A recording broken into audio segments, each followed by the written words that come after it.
ಓಂ ಶ್ರೀ ಗುರುಭ್ಯೋ ನಮಃ. ಶ್ರೀ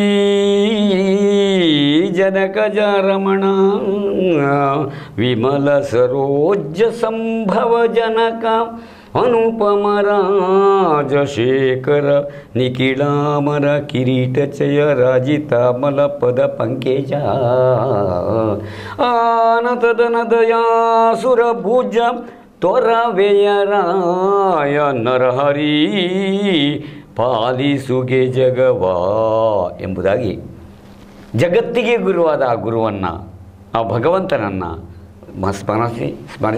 ಮನಸಾ ಸ್ಮರಿಸಿ ಆ ಗುರುವಿಗೆ, ಆದಿ ಗುರುವಿಗೆ ವಂದಿಸಿ ನಮ್ಮೊಂದಿಗಿರ್ತಕ್ಕಂಥ ಗುರುಗಳು ಇವತ್ತಿನ ಸನ್ಮತ್ ಕುಮಾರ್ ಸರ್ ಅವರು ನಮ್ಮೊಂದಿಗಿದ್ದಾರೆ. ನಾನು ಕಲಿತ ಶಾಲೆ ಹೊಸಮಾನು, ಆ ಶಾಲೆಯ ಅಧ್ಯಾಪಕರು ನಮ್ಮೊಂದಿಗಿದ್ದಾರೆ. ಅವರನ್ನು ವಾಹಿನಿಯ ಪರವಾಗಿ ಆತ್ಮೀಯವಾಗಿ ಸ್ವಾಗತಿಸ್ತಾ ಇದ್ದಾರೆ. ನಮಸ್ಕಾರ ಸರ್. ನಮಸ್ಕಾರ. ಆತ್ಮೀಯ ಮಂಗಳೂರು ಸಮಾಚಾರ ವಾಹಿನಿಯ ಸಮಸ್ತ ಬಾಂಧವರೇ, ಈಗಾಗಲೇ ಹೇಳಿದಾಗೆ ಸನ್ಮತ್ ಕುಮಾರ್ ಸರ್ ಹೊಸಮಾರು ಸರ್ಕಾರಿ ಶಾಲೆಯಲ್ಲಿ ಅಧ್ಯಾಪಕರಾಗಿದ್ದಾರೆ. ನಾನು 1977ರ 7ನೇ ತರಗತಿ ಅಲ್ಲೇ ತೆರಗಡೆಯಾಗಿದ್ದೆ. ನಾಗೇಶ್ ಶೆಣೆಯವರು ಅವನಿಗೆ ಮುಖ್ಯೋಪಾಧ್ಯಾಯರಾಗಿದ್ದರು. ಸದಾಶಿವ ಮಾಸ್ಟ್ರು ಅದೇ ಶಾಲೆಯಲ್ಲಿದ್ದರು. ನಾರಾಯಣ ಮಾಸ್ಟ್ರು ಅಂತ ಇದ್ದರು. ಮಾಬಲ್ ಹೆಗ್ಡೆ ಅವರಿದ್ದರು. ಆನಂತರ ಇವರು ನನಗೆ, ನಾನು ಹೋದ ಮೇಲೆ ಬಂದಿರ್ಬೋದು, ಅಂಟು ಗುರುಸ್ಥಾನ ಅಂತಿದೆ. ನಾನು ಆಗೊಮ್ಮೆ ಹೇಳಿದ್ದೇನೆ, ಒಂದಕ್ಷರ ಕಲಿಸಿದ ತಮ್ಮ ಗುರು ಅಂತ ಹೇಳಿದಾಗೆ ಎಲ್ಲಾರು ಅವರು ಒಂದೆರಡು ಭಾಷಣ ಹೇಳಿದರೆ ಅಲ್ಲೂ ನನಗೇನು ಕಲಿಯುವಿಕೆ ಇರುತ್ತೆ. ಗುರುಸ್ಥಾನದಲ್ಲಿರುವ ಅವರಿಗೆಲ್ಲರಿಗೂ ಮತ್ತೊಮ್ಮೆ ಹೃದಯಾಂತರಾಳದ ವಂದನೆಗಳಿದೆ. ಸರ್, ನಿಮ್ಮ ಸಣ್ಣ ಪರಿಚಯವನ್ನು ವೀಕ್ಷಕರಿಗಾಗಿ ಹೇಳಿ. ನನ್ನ ಹೆಸರು ಸನ್ಮತ್ ಕುಮಾರ್ ಅಂತೇಳಿ. ನಮ್ಮ ತಂದೆ ಹೆಸರು ರವಿರಾಜ ಹೆಗಡೆ ಅಂತೇಳಿ. ಅವರು ಕೂಡ ಒಬ್ಬ ನಿವೃತ್ತ ಶಿಕ್ಷಕರು. ನನ್ನ ಜನನ 1956 ಜನವರಿಯಲ್ಲಿ. ಹೌದು. ಆಮೇಲೆ ಪ್ರಾಥಮಿಕ ಶಾಲೆ ಅಲ್ಲಿ ನಾರಾವಿಯಲ್ಲಿ, ನಮ್ಮ ನಾರಾವಿಯ ಪೇಟೆಯಲ್ಲಿ ಶಾಲೆಯಲ್ಲಿ, ಸರ್ಕಾರಿ ಶಾಲೆಯಲ್ಲಿಯೇ ಪ್ರಾಥಮಿಕ ಶಿಕ್ಷಣವನ್ನು ಮುಗಿಸಿದೆ. ಆನಂತರ ಅದೇ ಸಮಯಕ್ಕೆ ಸರಿಯಾಗಿ ಅಲ್ಲಿ ನಾರಾವಿಯಲ್ಲಿ ನಾರಾವಿ ಹೈಸ್ಕೂಲ್ ಅಂತೇಳಿ ಆಗಿದೆ. ಹೌದು ಹೌದೌದು ಹೌದು. ಯಾರು ಅಣ್ಣ ನಿಮ್ಮದು? ಕೇಶವ ಭಟ್ರು. ಕೇಶವ ಭಟ್ರು ದೊಡ್ಡವರು, ಅವರು ಎಲ್ಲರಿಗೆ ದೊಡ್ಡವರು. ಅವರು ಕೃಷಿ ಇಲಾಖೆಯಲ್ಲಿ ಇದ್ದಾರಲ್ಲ, ಅವರು ನನಗಿಂತ ಸ್ವಲ್ಪ ಜೂನಿಯರ್. ಹೌದೌದು. ಹಾಗೆಯೇ 71ರಲ್ಲಿ ನಮ್ಮದು SSLC ಆಯಿತು. SSLC ಆದ ಮೇಲೆ ನಾವು ಮುಂದಿನ ಶಿಕ್ಷಣಕ್ಕೆ ಮುಂದೆ ಹೌದು ಆಗ ನೋಡಿ, ಈ ಆರ್ಥಿಕ ಸಮಸ್ಯೆ ಬಹಳ ಸಮಸ್ಯೆ. ಯಾಕಂತೇಳಿ ಶಿಕ್ಷಕ ಎಲ್ಲರಿಗೂ ಕೂಡ ಬರುತ್ತಿದ್ದಂಥ ಪಗಾರ ಬಹಳ ಕಡಿಮೆ ಇತ್ತು. ನಾವು 5 ಜನ ಮಕ್ಕಳು. ಹೌದು. ಹಿರಿಯವ ನನ್ನ ಅಣ್ಣ, ಎರಡನೇವ ನಾನು, ಮತ್ತೊಬ್ಬ ನನ್ನ ತಮ್ಮ, ಅವನ ಹಿಂದಿನವಳು ತಂಗಿ, ಕಡೆಯವನು ಪ್ರಶಾಂತ್ ಅಂತೇಳಿ. ಹೀಗೆ 5 ಜನ ಮಕ್ಕಳು ನಾವು. ಈ 5 ಜನರಿಗೂ ವಿದ್ಯಾಭ್ಯಾಸ ಕೊಡುವಂಥದ್ದು ಜವಾಬ್ದಾರಿ ತಂದೆ ಮೇಲಿತ್ತು. ಆಗ ಬರ್ತಿದ್ದ ಪಗಾರ ಕೂಡ ಬಹಳ ಕಡಿಮೆ ಇದ್ದುದರಿಂದ ನನ್ನ ಅಣ್ಣ ಮತ್ತು ನಾನು ಒಂದೇ ವರ್ಷ SSLC ಆಯಿತು ನಮ್ಮದು. SSLC ಆದ ಮೇಲೆ ಅವನಿಗಿಂತ ನನ್ನ ಅಂಕ ಸ್ವಲ್ಪ ಹೆಚ್ಚು ಇದ್ದುದರಿಂದ ನನ್ನನ್ನು ಧರ್ಮಸ್ಥಳ ಕಾಲೇಜಿಗೆ ಸೇರಿಸು ಅಂತೇಳಿ ಆಗ ನಮ್ಮ ತಂದೆಯವರು ಹೇಳಿದರು. ಆದರೆ ಕಾರಣಾಂತರದಿಂದ ಅವರು ಮನಸ್ಸು ಬದಲಾಯಿಸಿ ನನ್ನನ್ನು ಬೋರ್ಡ್ ಹೈಸ್ಕೂಲಿಗೆ ಹಾಕಿದರು. ಕಾರ್ಕಳ ಬೋರ್ಡ್ ಹೈಸ್ಕೂಲಿಗೆ ಹಾಕಿದರು. ನನ್ನ ಅಣ್ಣನನ್ನು ಅಲ್ಲಿ ಹಾಕಿದರು. ಬೋರ್ಡ್ ಹೈಸ್ಕೂಲ್ನಲ್ಲಿ ಹಾಗೆ ಅದು ಸೇರುವಾಗ 1 ವರ್ಷ ಇತ್ತು. ನಾವು ಸೇರುವ ಸಮಯದಲ್ಲಿ ಅದು 2 ವರ್ಷ ಆಯಿತು. ಹಾಗೆ 2 ವರ್ಷ ಶಿಕ್ಷಣ ಅಲ್ಲಿ. ಆಮೇಲೆ ಒಂದು 2-3 ವರ್ಷ ಅದು ಒಂದು ಪಾರ್ಟ್ ಹೋಯ್ತು. ಅದರಲ್ಲಿ ಯಾವುದೊಂದು ಗಣಿತವೋ ಯಾವುದೊಂದು ಅಕೌಂಟ್ಸು, ಅದು ಪಾರ್ಟ್ ಹೋದನ್ನು ನಾನು ಮನೆಯಲ್ಲಿ ಉಳಿಬೇಕಾಯಿತು. ಹಾಗೆ ಒಂದು 2-3 ವರ್ಷ ನಾವು ಮನೆಯಲ್ಲಿ ಸ್ವಲ್ಪ ಕೃಷಿ ಕೆಲಸ ಮಾಡ್ತಾ ಇದ್ದೆವು. ಆಗ ಏನಾಯಿತು ಅಂತ, ನಮ್ಮ ತಂದೆಯವರಿಗೆ ನನ್ನ ಕೃಷಿ ಮಾಡುವುದನ್ನು ನೋಡಿ ಏನೋ ಮನಸ್ಸಿಗೆ ಸ್ವಲ್ಪ ಅವರಿಗೆ ಸರಿ ಕಾಣಲಿಲ್ಲ. ಹಾಗಾಗಿ ನನಗೆ 2 ಆಪ್ಷನ್ ಕೊಟ್ಟರು. ಒಂದು, ನೀನು ಪೊಲೀಸ್ ಇಲಾಖೆಗೆ ಸೇರಬೇಕು. ಹೌದು. ಇಲ್ಲದಿದ್ದರೆ ಅಧ್ಯಾಪಕ ವೃತ್ತಿ ಪೊಲೀಸ್ ಇಲಾಖೆಗೆ ಸೇರಬೇಕು. ಹೌದು ಹೌದು ಹೌದು. ಆದರೆ ನನಗೆ ಆ ಪೊಲೀಸ್ ಇಲಾಖೆಯಲ್ಲಿ ಯಾವಾಗ ಏನೋ ಸ್ವಲ್ಪ ಅಷ್ಟೊಂದು ಇದು ಕಾಣಲಿಲ್ಲ ನಮಗೆ. ಆದರೆ ನಾನೇನು ಮಾಡಿದ್ದೇನೆ, ಇದೇ ಆಗ್ಬೋದು ಅಂತೇಳಿ ಇದನ್ನೇ ಸ್ವೀಕಾರ ಮಾಡಿ ಅಧ್ಯಾಪಕ ಹೌದು ಗುರುಸ್ಥಾನಕ್ಕೆ ಬಂದಿದ್ದೆ. ಹಾಗೆ 1977 ಇಸವಿಯಲ್ಲಿ ಮಂಗಳೂರಿನಲ್ಲಿ ಜೈಲು ಶಾಲೆ ಅಂತೇಳಿ ಹೆಸರು, ಸರ್ಕಾರಿ ಪ್ರಾಥಮಿಕ ವಿಭಾಗದ ಸರ್ಕಾರಿ ಶಿಕ್ಷಕರ ತರಬೇತಿ ಕೇಂದ್ರ ಅಂತೇಳಿ ಜೈಲು ಶಾಲೆ. ಅಲ್ಲೇ ಜೈಲು ಹೌದು, ಅದಕ್ಕೆ ಜೈಲು ಹೆಸರು. ಹೌದು. ಹಾಗೆ ಅಲ್ಲಿ ಸೇರಿದೆ. PUC ಆದ ಹಾಗೆ ಆವಾಗ ಏನಾಯಿತು ಅಂತೇಳಿ ಇದು PUC ಇದು ತರಬೇತಿ ಕೂಡ 2 ವರ್ಷ ಆಯಿತು ನಾನು ಹೋದಾಗ ಸಮಾಜದಲ್ಲಿ. ಹಾಗೆ ಅಲ್ಲಿ 2 ವರ್ಷ ತರಬೇತಿಯನ್ನು ಮುಗಿಸಿ 79ಕ್ಕೆ ನಾನು ತರಬೇತಿ ಮುಗಿಸಿ ಹೊರ ಬಂದೆ. ಹೊರ ಬಂದು ನಾನು ಮನೆಯಲ್ಲೇ ಇದ್ದೆ. ಯಾವ ಕೆಲಸ ಕೊಟ್ಟು ಒಂದೆರಡು ಖಾಸಗಿ ಶಾಲೆಗಳಿಗೆ ನಾನು ಪ್ರಯತ್ನ ಮಾಡಿದೆ, ಆದರೆ ಏನೋದು ಸರಿಯಾಗಲಿಲ್ಲ. ಅದಕ್ಕೆ ನಮಗಿಂತ ಸ್ವಲ್ಪ ಇನ್ಫ್ಲುಯೆನ್ಸ್ ಎಲ್ಲ ಬೇಕಿತ್ತು, ಇನ್ಫ್ಲುಯೆನ್ಸ್ ಇತ್ತು, ಆದರೆ ಬೇರೆಯವರು ಸೇರಿಕೊಂಡ್ರು ಅದಕ್ಕೆ. ಆಮೇಲೆ ಏನಿರ್ತದೆ ಸಾಧಾರಣ 80ರಲ್ಲಿ ಏಪ್ರಿಲ್ ಮೇಲಿಯನ್ನು ಕಾಲ್ ಫಾರ್ ಮಾಡಿದರು. ನಂದು ಹೆಸರಲ್ಲಿ ಕೊಟ್ಟಿದ್ದು ನಾನು ಮೊದಲು ಎಲ್ಲಿ ಉದ್ಯೋಗ ಅಂತ ಉದ್ಯೋಗ ವಿನಿಮಯ ಕೇಂದ್ರ. ಹಾಂ, ಉದ್ಯೋಗ ವಿನಿಮಯ ಕೇಂದ್ರ. ಹೌದು, ಮಂಗಳೂರಿನಲ್ಲಿ ಇತ್ತು, ಈಗಲೂ ಇದೆ. ಆದರೆ ನಾವು ಏನು ಮಾಡಿದೆ, ಅದೊಂದು ಯಾರೋ ನಮಗೆ ಸೂಚನೆ ಕೊಟ್ಟರು, ನಿಮ್ಮ ಹೆಸರು ಮೊದಲು ನೋಂದಾಯಿಸಿಕೊಂಡು ಹೋಗಿದ್ದೆ ತರಬೇತಿ ಆದ. ಈಗಲೂ ಕೆಲವು ವಿದ್ಯಾರ್ಥಿಗಳಿಗೆ ಹೇಳ್ಬೇಕಾದ್ರು ನಿಮ್ಮ ಹೆಸರು ನೋಂದಾವಣೆ ಇಲ್ಲೇ ಇದೆ, ಹೌದು, ಕಷ್ಟ ಆಗ್ತದೆ. ಹೌದು, ಹಾಗೆ ಅಲ್ಲಿ ನೋಂದಾಯಿಸಿಕೊಂಡು ಬಂದದ್ದರಿಂದ 80ರಲ್ಲಿ ಏನೋ ನಮಗೆ ಕಾಲ್ ಫಾರ್ ಮಾಡಿದರು. ಸರಿ, ಕಾಲ್ ಫಾರ್ ಮಾಡಿ ಅಲ್ಲಿ ಸೆಲೆಕ್ಷನ್ ಆಯಿತು ನಮ್ಮದು. ಹಾಗೆ 1980 ಆಗಸ್ಟ್ ತಿಂಗಳಲ್ಲಿ ನಾನು ಹೊಸಮಾರಿ ಶಾಲೆಗೆ ಸೇರಿದೆ. ನೇರವಾಗಿ ನಿಮಗೆ ಹೊಸಮಾರಿಗೆ ಸಿಕ್ಕಿತು? ಹೌದು, ನೇರವಾಗಿ ಹೊಸಮಾರಿಗೆ ಸಿಕ್ಕಿತು ನಾನು. ಖಂಡಿತ. ಹೌದೌದು. ಆವಾಗ ಯಾಕಂತ ಹೇಳಿದ್ರೆ ಅಷ್ಟೊಂದು ಒತ್ತಡ ಇರಲಿಲ್ಲ ತರಬೇತಿ ಇಲ್ಲಿ ಅಲ್ಲಿ ಪೋಸ್ಟ್ ಹೇಳುವಾಗ ಒಂದು ನೆನಪಾಯಿತು. ನನಗೊಬ್ಬರು ಮಾಸ್ಟರ್ ಹೇಳ್ತಾ ಇದ್ರು, ನಂದು 7ನೇ ಕ್ಲಾಸ್ ಪಾಸ್ ಆಗಿದೆ ಅಂತ ಈಚೆಯಿಂದ ಎಂಪ್ಲಾಯ್ಮೆಂಟಿಗೆ ಕಾರ್ಡ್ ಆಗಿದೆ, ಆಚೆಯಿಂದ ನೀನು 1ರಿಂದ 4ನೇ ಕ್ಲಾಸ್ ಮಾಸ್ಟರ್ ಆಗಿ ಹೋಗು, ನಂದು SLC ಪಾಸ್ ಆಗಿದೆ, ನೀನು ಇಲ್ಲಿ ಹೈಸ್ಕೂಲಿಗೆ ಅಥವಾ ಇಂಥದಕ್ಕೆ ಮಾಸ್ಟರ್ ಆಗಿ ಹೋಗು ಅಂತ ಹೇಳುವಂಥ ಆದೇಶ ಬರ್ತಿತ್ತು. ಮಾಸ್ಟರ್ಗಳಿಗೆ ಆಗ ಸಂಬಳ ಇದ್ದದ್ದು 30-40 ರೂಪಾಯಿ, ಆ ರೀತಿ ಇತ್ತು. ಅದೇ ಈಗ ಕಾಲ ಬದಲಿದೆ, ಮಾಸ್ಟರ್ ಕೆಲಸ ಸಿಕ್ಕುದಿಲ್ಲ. ಸರಿ, ಹೇಳಿ. ನಮ್ಮೊಬ್ಬರು ಸಹೋದ್ಯೋಗಿಗಳಿದ್ದರು, ಅವರು ಹಾಗೆ SLC ಆಗಿ ಏನೋ ಒಂದು ಹೆಸರು ನೋಂದಾಯಿಸಿಕೊಂಡಂತೆ ಅವರಿಗೆ ಅಲ್ಲಿಂದ ಬಂದು ಅನ್ಟ್ರೈನ್ಡ್ ಆಗಿ ಸೇರಿ ಮತ್ತೆ ಅವರು ತರಬೇತಿಯನ್ನು ಮಾಡಿ. ನನ್ನ ಭಾವನೂ ಹಾಗೆ, ಪಾಂಡುರಂಗ ಗೋರೆ ಅವರು ರ್ಯಾಂಕ್ ಕೊಟ್ಟರು, ಅವರಿಗೆ ನೇರವಾದ ಅಪಾಯಿಂಟ್ಮೆಂಟ್ ಹೈಸ್ಕೂಲಿಗೆ ಬಂದು. ಅವರು ನಿಮಗೆ ಗೊತ್ತಿರ್ಬೋದು, ಈಗ ಮಣಿಪಾಲದಲ್ಲಿ ಮನೆಯಲ್ಲಿದ್ದಾರೆ. ಪೆರಡೂರು ಹೈಸ್ಕೂಲು ಅಲ್ಲ, ಅದು ಹಿರಿಯಡ್ಕ, ಅವರು ಗೌರ್ಮೆಂಟ್ ಹಿರಿಯಡ್ಕ ಶಾಲೆಯ ಮುಖ್ಯ ಪ್ರಿನ್ಸಿಪಾಲ್ ಆಗಿ ರಿಟೈರ್ ಆದವರು. ಅವರು ರ್ಯಾಂಕ್ ಕೊಟ್ಟರು, ಅವರಿಗೆ ತರಬೇತಿ ಇಲ್ಲ, ತರಬೇತಿ ಕಳಿಸಿತ್ತು ಸರ್ಕಾರ. ತರಬೇತಿ ಹೇಗೆ ಸಂಬಳ ಕೊಟ್ಟು, ಈಗ ಅದಿಲ್ಲ ಬಿಡಿ, ಕೊಟ್ಟು ಕಳಿಸಿ ಅಧ್ಯಾಪಕರಿಗೆ. ಅವರು ಒಳ್ಳೆ ಮ್ಯಾಥ್ಸ್ ಟೀಚರ್, ಅದು ಇತ್ತು. ನೀವು ಹಾಗೆ ನಾವಲ್ಲ, ಬೇರೆ ಕೆಲವು ಸಹೋದ್ಯೋಗಿಗಳು ಸೀನಿಯರ್ ಒಬ್ಬರು ಇದ್ದರು, ಅವರು ಹಾಗೆ. ಅವರನ್ನು ಸರ್ಕಾರವೇ ತರಬೇತಿ ರಜಾ ತಿಂಗಳಲ್ಲಿ ಏಪ್ರಿಲ್ ಮೇ ರಜೆ ಇತ್ತಲ್ವ, ಆ ರಜೆಯಲ್ಲಿ ಅವರನ್ನು ತರಬೇತಿ ಕಳಿಸ್ತು, ಹಾಗೆ ತರಬೇತಿ ಕೊಡಿಸ್ತು ಅವರಿಗೆ. ಖಂಡಿತ. ನೋಡಿ, ಇನ್ನೊಂದು ಮಾತು ನೀವು ಹೇಳುವಾಗ, ನೋಣಯ್ಯಗೌಡ ಅಂತ ನನ್ನ ಬ್ಯಾಚ್ಮೇಟ್ ಇಲ್ಲಿ STM ಕಾಲೇಜಿಗೆ. ಈ ನೋಣಯ್ಯಗೌಡರು ಯಾವಾಗ ನೋಡಿದ್ರು ಸ್ಪೋರ್ಟ್ಸ್ ಮ್ಯಾನ್, ಅವ್ರು ಓಡುದೇ. ನಾವು ಇವು ಕೋಳ ಓಡಿಸ್ಲಿಕ್ಕೆ ಆದಿತ್ತು. ನಾವು ಅಂದರೆ ತಮಾಷೆಗೆ ಹೇಳಿ, ನಾವು ಭಾಳ ದೋಸ್ತಿಗಳು ನಿಮ್ಮ ಕಾರ್ಕಳದಲ್ಲಿ. ಅವರು ಅಲ್ಲಿ ಅವರಿಗೆ ಅದು ಗೌಡರಾದ ಕಾರಣ ಹೆಚ್ಚಿನ ಅಂಶ ಅಲ್ಲಿ ಸ್ವಲ್ಪ ರಿಸರ್ವೇಷನ್ ಇರುತ್ತೆ. KPSK ಸ್ಕೂಲ್ ಮುಲ್ಕಿ, ಅಲ್ಲಿ ಹೈಸ್ಕೂಲಿಗೆ ಮಾಸ್ಟರ್ ಬೇಕಿತ್ತು. ಇವರನ್ನು ನೇರವಾಗಿ ಹೈಸ್ಕೂಲಿಗೆ, ಅವರು ಭಾಳ ತಮಾಷೆಗೆ ಹೇಳಿಬಿಡು, ಅಲ್ಲ ಮಾರ್ರೆ, ನಾನು ಓಡಿಸಿದ್ದು ನಾನು ಕನ್ನಡ ಮಾಸ್ಟರ್ ಆದದ್ದು, ಕನ್ನಡ ಪಂಡಿತರಾಗಿಲ್ಲ ಮತ್ತೆ ಮಾಡಿದ್ದಾರೆ. ಆಮೇಲೆ ಅವರಿಗೆ ತರಬೇತಿ ಕೊಟ್ಟಿದ್ದಾರೆ, ಈಗ ಕನ್ನಡ ಪಂಡಿತರಾಗಿ ನಿವೃತ್ತರಾಗಿದ್ದಾರೆ, ಮೊನ್ನೆ ನಿವೃತ್ತರಾಗಿ ಈಗಲೂ ಹೋಗ್ತಾರೆ ಅವರು. ಅಂದರೆ ಕೆಲವರ ಅದೃಷ್ಟ ಹೀಗಿರ್ತದೆ. ನಾನು ಬೀದಿ ಸುತ್ತಿದೆ, ನೀವು ದೇವರ ದಯೆಯಿಂದ ಒಳ್ಳೆಯ ಸ್ಥಳಕ್ಕೆ ಬಂದ್ರಿ. ಈಗ ಮೊನ್ನೆ ನಾವು ನೆನಪಿನ ಅಂಗಳಕ್ಕಿಂತ ಮೊದಲೊಂದು ಅಂಗಳ ಮಾಡಿದ್ದೇವೆ. ನಾನು 1984-85 B.Ed ಇದು ಇಲ್ಲಿ STMC ಹಳೆ ವಿದ್ಯಾರ್ಥಿ, ನಾನೇ ಅದರ ಅಡ್ಮಿನ್. ನಾವು ಇಲ್ಲಿ ರೋಡ್ ಟ್ರ್ಯಾಕ್ಟರ್ ಅಂತ ನಾವು ಸೇರುವಾಗ ಇದೆಲ್ಲ ಮಾತಾಡಿಕೊಡು, ಹಿಂದಿನ ನೆನಪುಗಳು. ಹಾಗೆ ನೀನು ಬುದ್ಧಿವಂತ ಮಾರೆ, ನಾನು ಬಂದು ಎಲ್ಲ ಬಿಟ್ಟು, ಕರ್ನಾಟಕ ಬಿಟ್ಟು, ಅದು ಬಹಳ ಅದ್ಭುತ ನೆನಪಿಡಿ. ಕೇರಳಕ್ಕೆ ಹೋಗೋರಿಲ್ಲ, ನಾನು ಮಾತ್ರ ಓದಿ. ಈಗ ಗಡಿನಾಡ ಕನ್ನಡ ಹೋರಾಟಗಾರ ಹೇಳ್ತೇನಲ್ಲ, 14, 13, 14 ವರ್ಷಗಳ ಸರ್ವೀಸ್ ವೇಸ್ಟ್ ಆಗಿ, ನೀರ ಮೇಲೆ ನಾವು ಹೋಮ ಆಗಿ ಮ್ಯಾನೇಜ್ಮೆಂಟ್ ಸ್ಕೂಲಲ್ಲಿ ಹೋಗಿ ಹಣ ಕೊಟ್ಟು, ಅಲ್ಲೆಲ್ಲ ಡೊನೇಷನ್ ಇದೆ. ಹಣ ಅಂದರೆ ನಾವು ಅವರ ದೇಣಿಗೆ ಕೊಡಬೇಕಾಗತ್ತೆ, ಅಷ್ಟು ಶಾಲೆ ಕಟ್ಟಿದ್ದಾರಲ್ಲ, ಅಷ್ಟು ಶಾಲೆ ಕಟ್ಟಿರುವಾಗ ನಮಗೆ ಬೇಕಲ್ಲ, ಅವರಿಗಾಗಿ ನಾವು ಒಂದು ಪ್ರೋತ್ಸಾಹವಾಗಿ ನಾವಾಗಿ ಸ್ವಯಂ ಪ್ರತಿಯಿಂದ ಪ್ರೇರಣೆ ಕೊಟ್ಟು ನಾವು ಸೇರಿದ್ವಿ. ಅದು ಅನಂತೇಶ್ವರ ಟೆಂಪಲ್ ಹೈಸ್ಕೂಲ್ ಮಂಜೇಶ್ವರ. 19 ವರ್ಷಗಳ ಕಾಲ ಪ್ರೈಮರಿ ಅಧ್ಯಾಪಕನಾಗಿ, ಅದು ಭಾಳ ಗಮ್ಮತ್ತಿದೆ. BA ಪ್ರೈಮರಿ ಅಧ್ಯಾಪಕನಾಗಿ ಹೀಗೆಲ್ಲ ಮುಂದುವರಿದು RP ಅದೆಲ್ಲ ಬಂದು ನಿವೃತ್ತನಾಗಿದೆ. ಈಗ ನೀವು ಹೇಳಿದ ತರಬೇತಿದ್ದು ನೆನಪಾಯಿತು. ಹಾಗಾದರೆ ಆಗಿತ್ತಲ್ಲ ವ್ಯವಸ್ಥೆ? ಸರಿ. ನಿಮ್ಮ ಪ್ರಥಮ ಅಪಾಯಿಂಟ್ಮೆಂಟ್ ನಿಮ್ಮ ಊರಿನಲ್ಲೇ ಆಯಿತು. ಯಾವಾಗಲೂ ಒಂದು ಮಾತಿದೆ, ಊರಲ್ಲಿ ಆಗಬಾರ್ದು ಹೇಳ್ತೇವೆ ನಾವು, ಊರಿನಲ್ಲಿ ಆಗಬಾರ್ದು ಮಾತಿದೆ, ಎಲ್ಲ ಪರಿಚಯವಿಲ್ಲ. ಇರಲಿ, ನಿಮ್ಮ ಅನುಭವ ಏನು ಹೇಳಿ? ಪ್ರಥಮವಾಗಿ ನಿಮಗೆ ಊರಲ್ಲಿ ಆಗಿದೆ, ಮತ್ತು ಪ್ರಥಮ ತರಗತಿಗೆ ಹೋದಾಗ, ಟ್ರೈನಿಂಗ್ ಅಲ್ಲ, ಟ್ರೈನಿಂಗ್ ಇದು ಸಂಗತಿ ಬಿಡಿ, ಪ್ರಥಮ ತರಗತಿ ಹೋದಾಗ ನಿಮಗೆ ಅದು ಅನುಭವ ಏನು ಸರ್? ಅಲ್ಲ, ಭಾಳ ಖುಷಿ ಆಗ್ತದೆ ನಮಗೆ.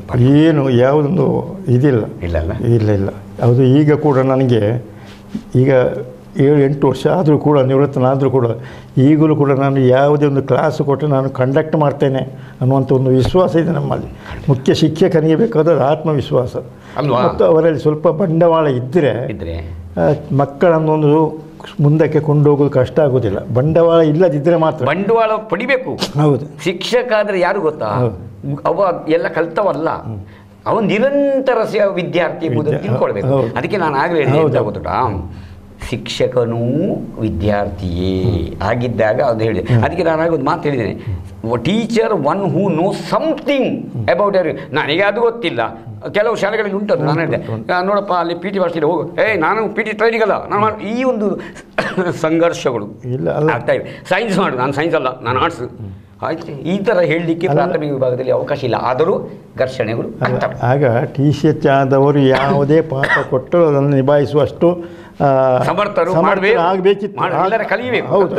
ಅಲ್ಲ, ಅದು ಆ ಸಾಮರ್ಥ್ಯ ಇಲ್ಲದಿದ್ದು ಅದನ್ನು ನಾವು ನಮ್ಮಲ್ಲಿ ಬೆಳೆಸಿಕೊಳ್ಬೇಕು. ಖಂಡಿತ ಖಂಡಿತ. ಪಿ ಟಿ ಇರ್ಬೋದು, ಯಾವುದೇ ಇರ್ಬೋದು. ಉದಾಹರಣೆಗೆ ಈಗ ನಾನು ಈ ಸರ್ವಿಸಿಗೆ ಸೇರಿದ ಹೊಸತರಲ್ಲಿ 7ನೇ ಕ್ಲಾಸಿನ ಮಕ್ಕಳು ದೊಡ್ಡದಿದ್ರು. ಅವರೊಟ್ಟಿಗೆ ನಾವು ಅವರನ್ನು ತರಬೇತಿಗೊಳಿಸೋದಕ್ಕಾಗಿ ಅವರ ಜೊತೆಗೆ ಕಬಡ್ಡಿಯನ್ನು ಆಡಿದ್ದೇವೆ ಆ ಮಕ್ಕಳು. ಈಗ ಕೂಡ ಆ ಮಕ್ಕಳು ಸಿಕ್ಕಿ ಹೇಳ್ತಾರೆ, ನಾವು ನಿಮ್ಮೊಟ್ಟಿಗೆ ಕಬಡ್ಡಿ ಆಡಿದ್ದೇವೆ ಸರ್ ಅಂತೇಳಿ ಈಗ ಕೂಡ ಆ ಮಕ್ಕಳು ಹೇಳ್ತಾರೆ. ಈಗಂತೂ ಹೀಗೆ ಗೊತ್ತಾ ನಿಮಗೆ, ಈಗಂತೂ ಶಿಶು ಸ್ನೇಹಿ ವಿದ್ಯಾಲಯ ಎಲ್ಲಿವರೆಗೆ ಮುಂದುವರಿದಿದೆ ಸರ್. ಒಂದು ಸೆಲ್ಫಿ ಅನ್ನುವ ಮಟ್ಟಕ್ಕೆ ಇವತ್ತು ನಾನು ಒಂದು ಹೇಳ್ತೇನೆ ಸರ್, ಕಲಿಯುಗದಲ್ಲಿ ಶ್ರೀ ಗುರು ಶಿಷ್ಯಂಗೆ ವಂದಿಸಿ ಬುದ್ಧಿಯ ಕಲಿಸಿದ ಹೌದೌದನೇ ಕಾಲ ಹೋಗಿದೆ. ಕಲಿಯುಗದಲ್ಲಿ ಶ್ರೀ ಗುರು ಶಿಷ್ಯಂಗೆ ವಂದಿಸಿ ಅಲ್ಲ, ಕಾಲಿಗೆ ಬಿದ್ದು ಮಗನೇ ಬಾಮಾರೆ ನೀನು ಬರೀ ನಾನು ಪೋಸ್ಟ್ ಹೋಗುತ್ತೆ ಅನ್ನೋ ಪರಿಸ್ಥಿತಿ ಬಂದಿದೆ. ಅದು ಅಪಾಯಕಾರಿ, ಖಂಡಿತ ಅಪಾಯ. ಅಂದರೆ ಗುರ್ರ್ ಅನ್ನುವಂತಕ್ಕಂಥ ಗುಜರಾಯಿಸ್ತಕ್ಕಂಥದ್ದು ಅಧ್ಯಾಪಕರಿಗೆ ಬೇಕಿತ್ತು. ಬೆತ್ತ ಹಿಡಿಬೇಡ, ಹೊಡಿಬೇಕಾಗಿಲ್ಲ, ಬೆತ್ತ ತೋರಿಸುವ ಮರೆ. ಹಾವು ಎಂಬುದು ಬುಸ್ ಅಂತ ಹೇಳಬೇಕು. ಹಾವು ತನ್ನ ವಿಷಯವನ್ನು ಕಳ್ಕೊಂಡ್ರೆ, ಹಲ್ಲು ಕಳ್ಕೊಂಡ್ರೆ ಹೋಯ್ತಲ್ಲ, ಆ ಸ್ಥಿತಿಯಿಂದಾಗಿ ತೊಂದರೆ ಆಗಿದೆ ವಿನಃ ವಿದ್ಯಾರ್ಥಿಗಳಿಗೆ ಹೊಡಿಬೇಕು ಅಂತ ಅರ್ಥ ಅಲ್ಲ. ಚಾಣನಿಗೆ ಮಾತಿನೇಡು ಅಲ್ವಾ, ದಂಡನಿಗೆ ಕೋಣನಿಗೆ ಅದು ಒಂದೊಂದು ಬೇಕು.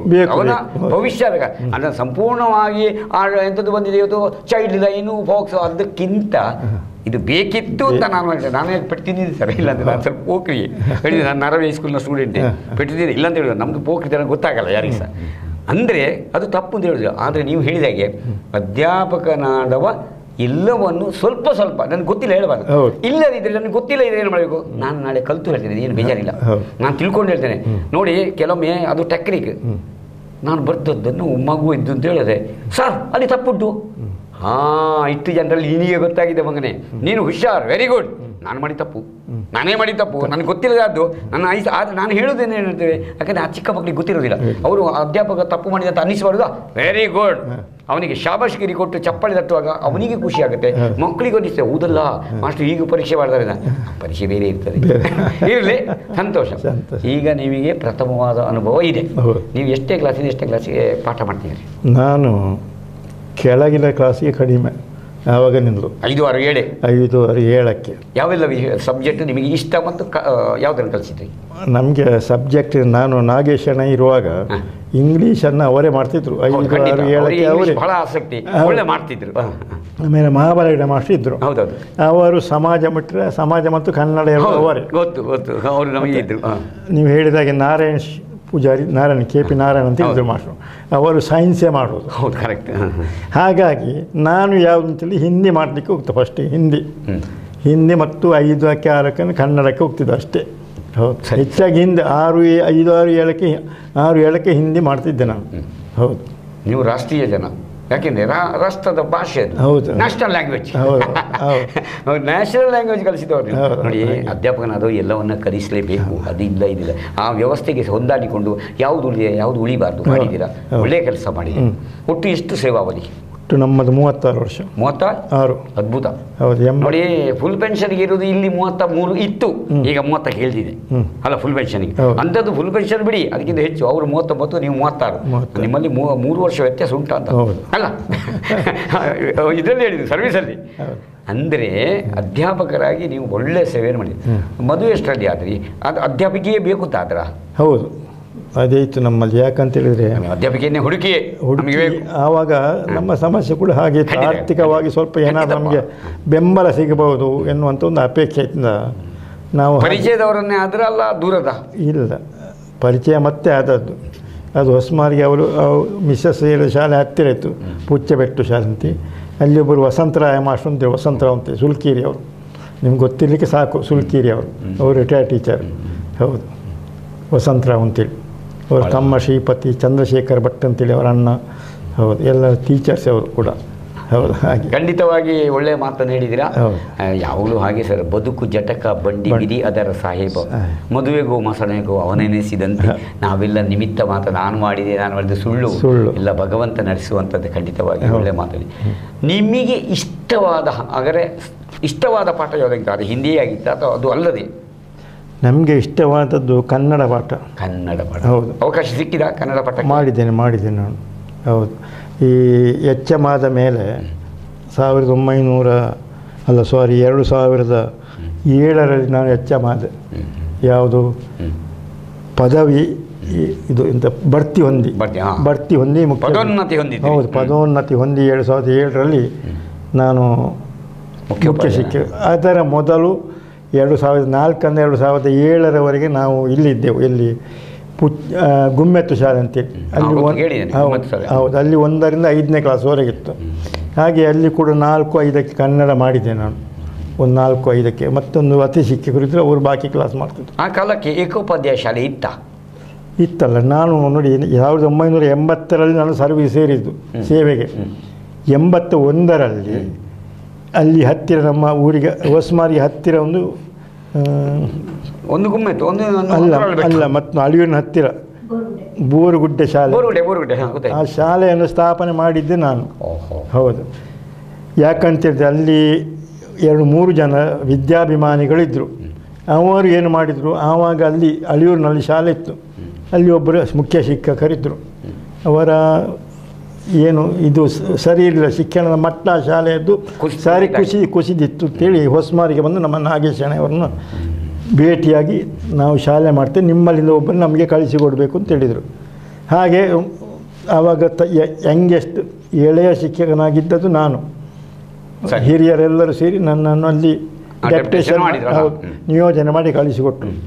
ಅಲ್ಲಿ ಒಂದು ಕೋಣೆ, ಒಂದು ಇಷ್ಟೇ ದೊಡ್ಡ ಇಡ್ಕಿತ್ಲು, ಸ್ವಲ್ಪ ಚಿಕ್ಕ ಕೋಣೆ, 1.5 ವರ್ಷ ಏನಂತೆ. ಅಲ್ಲಿ 80 ಮಕ್ಕಳು, 1ನೇ ಕ್ಲಾಸ್ಗೆ ಸೇರಿದ 80 ಮಕ್ಕಳು ಅಲ್ಲಿ. ಹೌದು. ಆ 80 ಮಕ್ಕಳಿಗೆ ಒಂದು ವರ್ಷ ನಾನೇ. ಹೌದು. 1-4 ನಿಮಗೆ ಇತ್ತ ಅಲ್ಲ, ಬೇರೆ ಮಾಸ್ಟರ್ಗಳಿದ್ದ? 1-4 ಒಬ್ಬರೇ ಏಕೋಪಾಧ್ಯಾಯ ಶಾಲೆಯ? ಅಲ್ಲಿ ಏಕೋಪಾಧ್ಯಾಯ ಶಾಲೆ, ಆದರೆ 1ನೇ ಕ್ಲಾಸ್ ಮಾತ್ರ ಇದ್ದದ್ದು. ನಾನು ಶುರು ಮಾಡಿದ್ದು ನಾನಲ್ವಾ, ಹಾಗೆ. ಹೌದು ಹೌದು. ಯಾಕಂದರೆ ಏಕೋಪಾಧ್ಯಾಯ ಶಾಲೆ ಎಂಬುದು ಕರ್ನಾಟಕದ ಕೆಲವು ಕಡೆ ಇತ್ತು. ನೋಡ್ರಪ್ಪ, ನೀವು 1ನೇ ಕ್ಲಾಸ್ದವರು ಅದನ್ನು ಮಗ್ಗಿ ಬರೀರಿ, 2ನೇ ಕ್ಲಾಸ್ದವರು ಹೀಗೆ ಅಧ್ಯಾಪನ ಸುಧಾರಿಸುವಂತ. ಹೌದು, ಗೊತ್ತಿದೆ ನನಗೆ. ಅಲ್ಲ, ನಾವು ಅಲ್ಲಿ ಗುಮ್ಮೆತ್ತು ಶಾಲೆಯಲ್ಲಿರುವಾಗ ಹಾಗೆ ಮಾಡಿದ್ವಿ. 1ರಿಂದ 5ರವರೆಗೆ ಇತ್ತು ನೋಡಿ. ನಾವು ಇಬ್ಬರಿದ್ದದಲ್ಲಿ, ಒಬ್ಬರು ಧರ್ಮಸ್ಥಳದ ಅತಿಥಿ ಶಿಕ್ಷಕ ಅಂತೇಳಿ, ಮತ್ತೊಬ್ಬ ನಾನು. ಹೌದು, ಜ್ಞಾನದೀಪದ ಹಾಗೆ ಇಬ್ಬರೇ ಇದ್ದದ್ದು. ಅವರು ಬಾರದಿದ್ದ ದಿವಸ ನಾವು ಹಾಗೆ ಮಾಡೋದು. ಈಗ ನೀವು ಮುಖ್ಯೋಪಾಧ್ಯಾಯರ ಕೆಲಸ ಮಾಡಿದ್ರಿ. ಮುಖ್ಯೋಪಾಧ್ಯಾಯರ ಕೆಲಸ ನಿಮ್ಮ ಅನುಭವ ಏನು? ನಿಮ್ಮ ಸಹಪಾಠಿಗಳು ನಿಮಗೆ ಸಹಕಾರ ಕೊಟ್ಟರೆ? ನಾನು ಹೇಳಿ, ಯಾಕಂದರೆ ಮುಖ್ಯೋಪಾಧ್ಯಾಯ ಅಂದರೆ ನಾನು ಖಾಸಗಿಯಲ್ಲಿದ್ದೆ, ಅದೊಂದು ಮುಳ್ಳಿನ ಕುರ್ಚಿ, ಹಾಸಿಗೆ, ಹೇಗೆ ನೆಟ್ಟ ಕೂತ್ಕೊಳ್ಳಿಕ್ಕೆ ಆಗೋದಿಲ್ಲ, ಕೆಳಗೆ ಚುಚ್ಚುತ್ತದೆ, ಸೈಡಿಗೆ ಇಲ್ಲಿ ಚುಚ್ಚುತ್ತದೆ. ಯಾರು ಚುಚ್ಚುವುದು? ಪೇರೆಂಟ್ಸ್, ಟೀಚರ್ಸ್, ಸ್ಟೂಡೆಂಟ್ಸ್, ಮ್ಯಾನೇಜ್ಮೆಂಟ್ ಮತ್ತು ಡಿಪಾರ್ಟ್ಮೆಂಟ್. ಎಲ್ಲರಿಗೂ ಉತ್ತರ ಕೊಡಬೇಕು. ಎಲ್ಲರಿಗೆ ನಾನು ಅಲ್ಲಿ ಕೂತವ ವೈರಿ, ಎಲ್ಲರೂ ನೋಡಿದ್ರು ಹೆಚ್ಚ ಬಂದ ಆ ಸ್ಥಿತಿ ಇರ್ತದೆ. ಆ ಕೋಆರ್ಡಿನೇಷನ್ ಇಲ್ಲದ ಶಾಲೆ ನಡೆಯುವುದಿಲ್ಲ. ಈ ಹಿನ್ನೆಲೆಯಲ್ಲಿ ನಿಮ್ಮ ಮುಖ್ಯೋಪಾಧ್ಯಾಯ ಆಗಿದ್ರಲ್ಲ, ನಿಮ್ಮ ಅನುಭವವನ್ನು ಹೇಳಿ. ನಾನು ಮುಖ್ಯೋಪಾಧ್ಯಾಯನಾಗಿರುವಾಗ ಏನೋ ದೇವರ ದಯವೋ ಅಲ್ಲ, ನಮ್ಮ ವರ್ತನೆಯಿಂದಲೋ, ನಮ್ಮ ಸ್ಟಾಫ್ ಯಾರಿದ್ದು ಎಲ್ಲ ನಮಗೆ ಭಾಳ ಕೋಆಪರೇಷನ್ ಕೊಟ್ಟಿದ್ದಾರೆ. ನಾವು ಯಾವುದೇ ಜವಾಬ್ದಾರಿ ವಹಿಸಿಕೊಟ್ಟರು ಕೂಡ ಅದನ್ನು ಬಹಳ ಒಂದು ನಿಷ್ಠೆಯಿಂದ ಅಭಿಮಾನದಿಂದ ಕೆಲಸ ಮಾಡ್ತಿದ್ರು. ಹಾಗಾಗಿ ನಾನು ಮುಖ್ಯೋಪಾಧ್ಯಾಯನಾಗಿದ್ದರೂ ಕೂಡ ಏನೊಂದು ಸಮಸ್ಯೆಗೆ ಬೀಳಲಿಲ್ಲ ನಾವು. ನೋಡಿ ಆತ್ಮೀಯ ಎಲ್ಲ ಶಿಕ್ಷಕ ಬಂಧುಗಳೇ, ನಿಮ್ಮಲ್ಲೊಂದು ಕಿವಿ ಮಾತು ಹೇಳ್ತಾ ಇದ್ದೇನೆ. ಯಾವತ್ತೂ ಮುಖ್ಯೋಪಾಧ್ಯಾಯರು ಅಥವಾ ನಿಮ್ಮ ಹಿರಿಯ ಅಧಿಕಾರಿಗಳಿಗೆ ಯಾವತ್ತೂ ವಿಧೇಯರಾಗಿರಿ. ಹಾಗಂತೇಳಿ ವಿಧೇಯರಾಗುವುದು ಬೇರೆ, ಗುಲಾಮರಾಗುವುದು ಅಲ್ಲ. ವಿಧೇಯರಾಗಿರಿ. ಅವರು ಪಾಪ ಒತ್ತಡದಲ್ಲಿದೆ, ಅವರ ಕೆಲಸಕ್ಕೆ ಸಹಕಾರ ಕೊಡಿ. ನಾನು ಆ ಪಾಠ ಮಾಡೋದಿಲ್ಲ, ಈ ಪಾಠ ಮಾಡೋದಿಲ್ಲ ಹೇಳೋದಲ್ಲ. ನಿಮಗೆ ಡೆಪ್ಯುಟೇಷನ್ ಹಾಕಿದ ಕೂಡ ಕರ್ಮ ಅಂತ ಬೈಯುವುದಲ್ಲ. ಡೆಪ್ಯುಟೇಷನ್ ಹಾಕಿದ್ರು ಸುಮ್ಮನೆ ಕೂತ್ಕೊಳ್ಳೋದಲ್ಲ. ನಾನು ಆ ಮಕ್ಕಳಿಗೆ SWW ಆ ಕ್ಲಾಸಿಗೆ ಹೋದ್ಮೇಲೆ ನಾನು ಮಕ್ಕಳು ಕುಡಿಸಿಯಪ್ಪ, ಏನಾದ್ರು ಕೆಲಸ ಕೊಡಿ.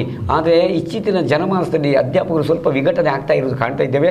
ಒಳಗೆ ರಾಜಕೀಯಗಳು ತುಳಿತಾ ಇವೆ. ದಯವಿಟ್ಟು ಅಂಥದ್ದು ಮಾಡಬೇಡಿ, ನಿಮ್ಮ ಭವಿಷ್ಯವನ್ನು ಹಾಳು ಮಾಡ್ಕೋಬೇಡಿ. ಶಿಕ್ಷಕ ಸ್ಥಾನ ಅತ್ಯಂತ ದೊಡ್ಡದು. ನಿಮ್ಮ ಪೂರ್ವ ಜನ್ಮದ ಪುಣ್ಯದಿಂದ ನೀವು ಶಿಕ್ಷಕರಾಗಿದ್ದೀರಾ.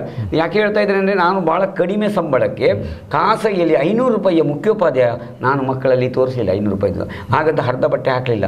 ಅವರಿಗೆ ಯಾರಿಗೂ ಗೊತ್ತಿಲ್ಲ, ಅಷ್ಟು ಗೌರವ ಕೊಡ್ತಾಯಿದ್ರು.